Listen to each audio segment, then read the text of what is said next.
ՆԱՏՕ-ի գագաթնաժողովի երկրորդ օրը Ֆրանսիայի նախագահը նույնիսկ վազքի ժամանակ է պահել հանդիպման գլխավոր ինտրիգներից մեկը՝ ակնոցը, որը Մակրոնը չի հանել աչքերից այս 2 օրվա ընթացքում նույնիսկ մի քանի վայրկյանով։ Բորբոքված են նախագահի աչքերը, կարմրած են, ուռած, գրում են ֆրանսիական իշխանամերձ լրատվամիջոցները։ Մինչդեռ շատերը ընտանեկան բռնության հետքեր են տեսնում Մակրոնի սև ակնոցի հետևում։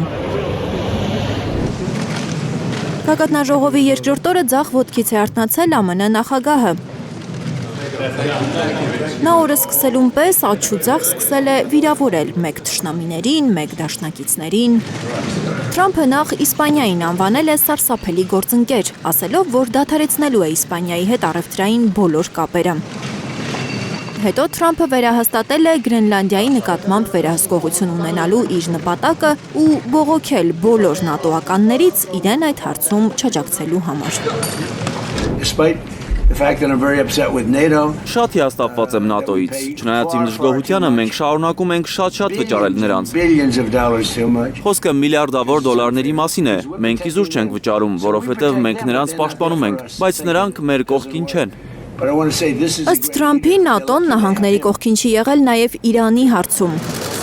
Թրամփի այս համոզմունքը փոխելու ԱՄՆ նախագահի վստահությունը վերականգնելու համար երեկվանից քաղցր խոսքերը, որ շռայլում է նրան ՆԱՏՕ-ի գլխավոր քարտուղարը։ Այսօր Մարկ Ռյուտեն հայտարարել է, որ ամերիկյան հարվածները Իրանին անխուսափելի էին։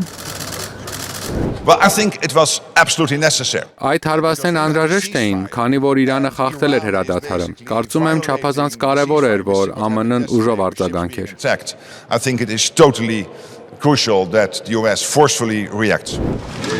Հավանաբար Թրամփի դժգոհությունը մեղմելու համար Մարկ Ռյուտեն հիշեցրել է, որ Միացյալ Նահանգները Իրանի դեմ պատերազմում օգտագործել է եվրոպական երկրների ռազմաբազաները, օդային տարածքը։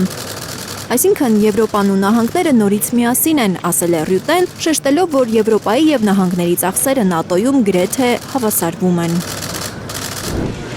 Բայց չի ստացվել համոզել Թրամփին։ Գագաթնաժողովի 2 օրերի ընթացքում նա նորմալ շփվել է միայն դաշինքի անդամներին հյուրընկալած Էրդողանի հետ։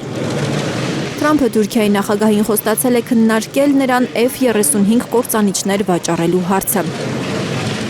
Իրանի դեմ պատերազմում Թուրքիան մեզ ավելի շատ է օգնել, քան մեր մյուս դաշնակից երկրները։ Այսպես է արդարացրել Թրամփն իր խոստումը, որին կտրուկ դեմ է արտահայտվել Հունաստանի վարչապետը։ Նա Թրամփին հիշեցրել է, որ որոշումներ կայացնելիս պետք է հաշվի առնել ՆԱՏՕ-ի բոլոր անդամների կարծիքը։